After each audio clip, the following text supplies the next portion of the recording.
Kolkata TV ডিজিটালে আপনাদের স্বাগত। আমি ইন্দ্রাণী রয়েছি আপনাদের সঙ্গে। আমার সঙ্গে রয়েছেন আমাদের মুখ্য রাজনৈতিক বিশ্লেষক জয়ন্ত ঘোষাল। জয়ন্তদা স্বাগত। আমরা এবার যে বিষয়টা নিয়ে আলোচনা করব সেটা হচ্ছে ট্রাম্প কিন্তু বারবার তিনি বলেছেন যে নোবেল শান্তি পুরস্কার তিনি একটা পেতে চাইছেন এবং মরিয়া হয়ে উঠেছেন। এবার কিন্তু সেই বিষয়টা নিয়ে সওয়াল করেছেন ইসরায়েলের প্রধানমন্ত্রী বেনিয়ামিন নেতানিয়াহু। তিনি বলছেন যে ট্রাম্পকে শান্তি পুরস্কার দেওয়া উচিত, কারণ তিনি ভারত পাকিস্তান দ্বন্দ্ব নাকি থামিয়ে দিয়েছেন। কে বলছেন?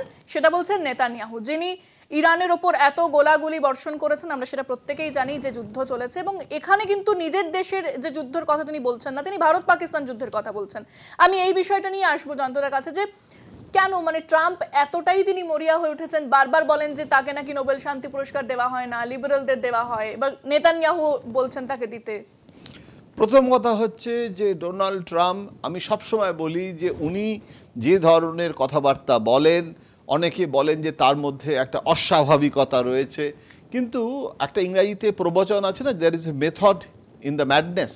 অর্থাৎ এই সমস্ত যে কার্যকলাপ তার মধ্যে কিন্তু ট্রাম্পের একটা কৌশলও কাজ করে, এবং ট্রাম্প জানেন যে আজকের দিনটা হচ্ছে নিজের ঢাক নিজে পেটাও যুগ।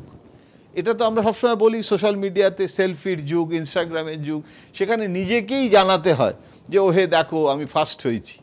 তো এই যে I am the first boy, এইটা অন্য কেউ বলার আগে নিজেই নিজেকে বলা, এবং নিজেই ঘোষণা করছে যে আমি নোবেল প্রাইজ একবার নয় 5 বার পাওয়া উচিত ছিল। ট্রাম্প বলছে 5 বার পাওয়া উচিত বলে 5টা আলাদা আলাদা করে বলছে, যে মেনশনও করছে কোনটার জন্য 5টার জন্য 5।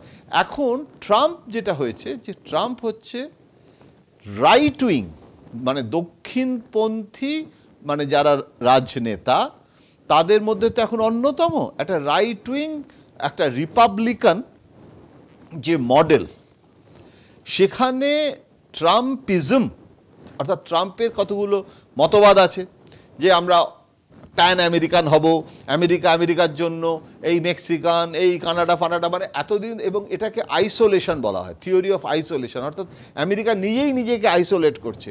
এখন এই রকম একটা পরিস্থিতিতে দক্ষিণপন্থী মহানায়ক হিসেবে ওই যে বলেছে না, সবসময় লিবারালদের দেওয়া হয়, অর্থাৎ যারা একটু বামপন্থী, যারা একটু হিউম্যান রাইটের কথা বলে, যারা একটু এগুলো বাস্তবে প্রয়োগ হোক বা না হোক, পুরস্কার দেওয়ার সময় এই ধরনের লোকেদেরকে দেয়া হয়।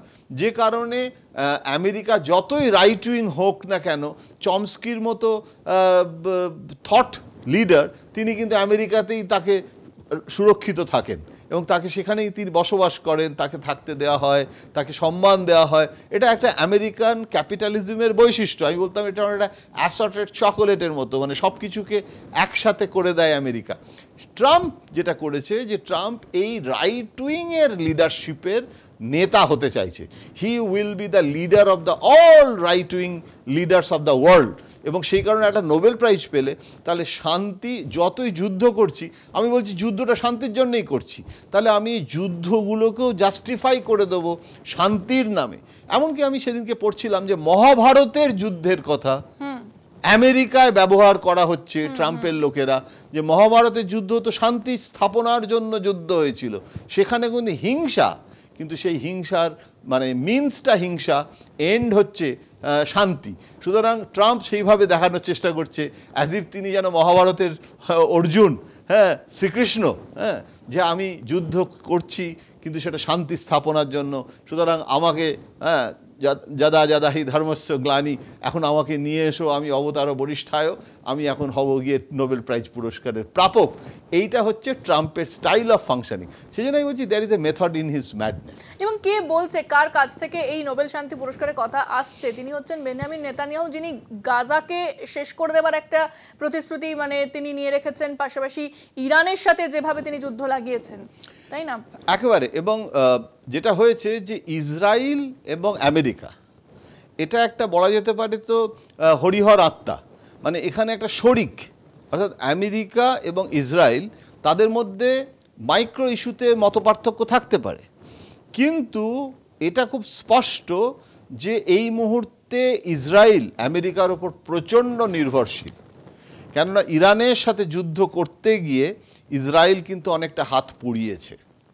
ইরান কিন্তু যেটা আমরা ভেবেছিলাম যে ইরানকে একদম শেষ করে দেবে ইসরায়েল, মোসাদ কি সাংঘাতিক একটা ব্যাপার, বরং গোটা পৃথিবীতে মোসাদের যে বিশ্বাসযোগ্যতা সেটা কিছুটা খাটো হয়ে গেছে।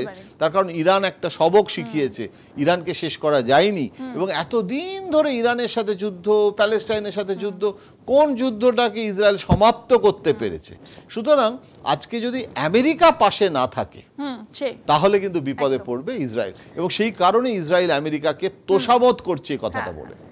এবার দেখা যাক ট্রাম্পের এই যে স্বপ্ন পূরণ সেটা কবে হয়, এবং ট্রাম্প এই যে তার প্রচেষ্টা সে নোবেল শান্তি পুরস্কার একদিন পাবে সেটা কবে বন্ধ হয়, বা আদৌ তিনি পান কিনা সেদিকে তো অবশ্যই গোটা বিশ্বেরই নজর রয়েছে।